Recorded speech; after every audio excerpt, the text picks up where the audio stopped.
Ladies and gentlemen, welcome to the press conference of Ben Shelton. First of all, congratulations, Ben. Your first tournament out of the States at a Grand Slam in Australia. You got into the last 32. How do you feel now? Yeah, feels great. Definitely been a cool experience to be outside the U.S. so far. So I'm excited for what's to come, and yeah, I'm grateful that I got the chance to come here. Questions, please. Matt? What's it been like to adjust to big stage, lots of people, like you said, outside the U.S.? What do you tell yourself, that a tennis court is a tennis court? Yeah, I definitely got some similar crowds at the U.S. Open last year, so I kind of got used to that. And then playing college tennis, the crowds are a lot rowdier. They try to get in your head a lot more, and the cheering isn't as polite. So in terms of dealing with crowds, I feel like I've done a pretty good job with that. I think the hardest part was just dealing with the time change and getting my legs back and just how I felt. Obviously, for my first trip out of the country, so I've never dealt with a time change more than 3 hours. So I think that was the hardest part for me, going from Adelaide the first week. I didn't feel great, and I started feeling really good in the second week in Auckland, and now I feel like I'm starting to hit my stride. Howard? Hi, Ben. What would you say you're most pleased with so far about your play? And what is maybe the most surprising thing, or has anything surprised you so far in the matches so far here?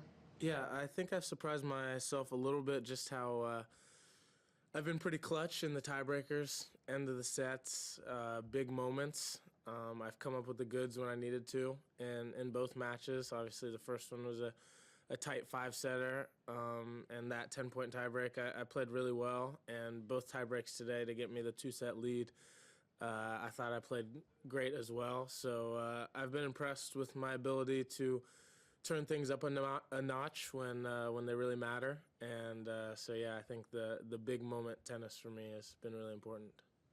Aki? Congratulations. I looked into your Wikipedia page, which is very trustful, and it said that the reason you didn't travel much, especially when you are junior, is your father convinced you to not waste your time and like money with traveling abroad. Is that true? And can you explain a little bit about that? Why you didn't, play many international tournaments? Yeah, I wasn't an amazing tennis player growing up.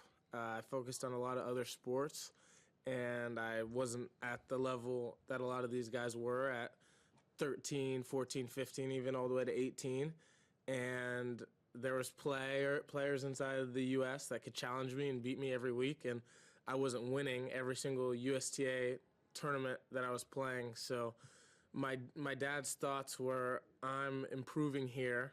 I'm not the best in the nation, and so there's not really a reason to go to a different country where, yeah, I'd probably lose as well and learn a lot of the same things. So I think that was one piece of it, and then the other piece is that I went to normal public school all the way through senior year, so I didn't have as much leeway with missing classes, being able to be gone for long periods of time, and the ITF schedule is much like the ATP schedule, as the tournaments are weeks long. Rather than a USTA tournament, I could play Saturday, Sunday, Monday, miss 1 day of school and be able to get back. So I think those two things combined were kind of a couple of reasons. Andrew? Hey, Ben. All of a sudden, you're playing this tournament for the first time. You're in the third round, and in the next round, you could be playing someone ranked lower than you, potentially. Fritz is down 2-1. So how do you balance being excited with where you are and then thinking, I might have an opportunity here to keep going? Yeah, I think that every match here is tough. If you make the third round of a slam, the second round of a slam, I mean, even if you're just in the slam, you're playing at a pretty good level. And obviously, Fritz is playing Popperin, who has the home crowd behind him. So I think that both matchups are tough matchups, and I'd be looking forward to either one. Hopefully get to play on a big stadium court, playing one of them, and so I'm looking forward to it. I'm not looking too far forward or worrying about who I'm going to play, but I'm just kind of taking it all in right now. One more? Yeah. Sure. And Ben, just looking. Oh, sorry. No, go, Andrew. So a year ago this week, you're playing a couple of dual matches in Texas. At that point, I don't even think you were on first line. I know your ranking was good, but I think you were playing second, third. I think you lost to Aguilar that week. So when did something click in your game? Obviously, you were playing great tennis at that point, but when did something click to go from where you were then to where you are now? I can't really tell you a moment where my game started to click. I definitely felt gradual improvements throughout the college season, and I think that I struggled a little bit towards the beginning of the year, the first couple matches, first round qualies in Adelaide. Yeah, my first two dual matches in Texas. I took a little while to kind of get my feet under me and really start hitting my stride, but I'm not sure if there was a moment where things clicked, or it was just I knew that I was making gradual improvements in my game, and I just started trusting myself more and more going into the summer. And the more that I competed at a higher level, I had more trust in myself to keep moving forward. Last question, please. Okay. Yeah, last one. Yeah. Ben, you used the vamos many times today. Was this because you were playing like a Spanish speaker and a rival? You wanted to get into his mind, or is just something that you use usually?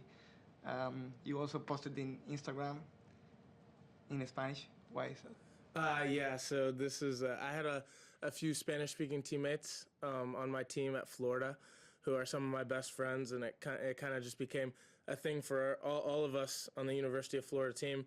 That was what we said when we won points, vamos, and so I've been saying it for years, probably 2 years now. That's kind of been my go-to on court. I didn't really have anything to do with who I was playing today. I mean, if you watch my first round match, I was doing that a lot as well, and that's kind of why I posted the vamos, because that's my kind of go-to line. But nothing to do with the guy that I was playing today, and I didn't mean any disrespect.